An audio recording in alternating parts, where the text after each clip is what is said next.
Zotrin, nga telefonon? Nga Amerika. Nga Amerika, qështë kemi, mirë je? Mirë, ju, a jeni mirë? Mirë dhe ne, faleminderit. Një mision shumë i qelluar. Faleminderit. Për herë ju ndjekmi, ma shumë ndjekmi se flasmi. Po. Po për këtë fest, po për ashtë se jam edhe i moshës, po do të diskutoj bashkë me ju. Po, faleminderit shumë që ke zgjedhur sot me telefonu edhe me folë për temën që kemi caktuar. Unë se jam i moshës vjetër, kështu për herë gruas i kam ndihmue, kanë punu bashkë, kanë ardhur edhe kanë ndihmue, përveç asaj që shkoj i blete gjitha gjërat ushqimore, i bija, i sjelli, i shtina për venda, i ndihmoj pjesërisht edhe për këto raste, sidomos për festa, qoftë Bajram, Viti i Ri apo festat tjera që janë. Po. Shtu që jam edhe të gjithë që kanë mundësi, nuk është asgjë marrë, po është vetëm respekt që të ndihmosh jo veç gruan tonë, po qoftë edhe reja, vajza, kush do qoftë në kuzhinë, me ndihmu, shka ka mundësi, duhet me ndihmu.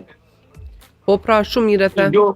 Jo mo edhe pse mi moshës vjetër dhe nuk i takoj aty në njerëzve që jamojnë nalt, edhe thojnë jo, veç gruja, veç burri, po edhe gruja kur kam ndoj punë, diçka që kom pasën, më kanë ndihmu qoftë në bardh, lula, diçka kështu, kanë botë për bashkëta.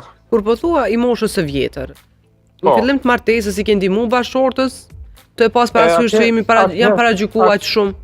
Atëherë kam qenë arsimtar, edhe kum pas pak më shumë përgatitje dhe kanë jetu me një familje dikon 35 antar, kanë qenë 5 kunata.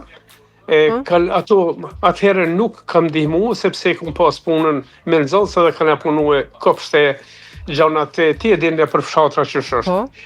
Po këtu masi kanë ardhur në Amerikë, kanë fillu me punu bashkë edhe çdo sen gati e kanë bërë për bashkë. Sa mirë, shumë mirë. Më vjen shumë mirë për ty e bashkëshortën tënde. Faleminderit shumë për telefonatën, ju përshëndes shumë.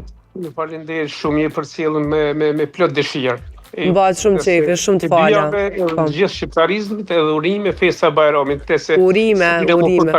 Po, faleminderit shumë.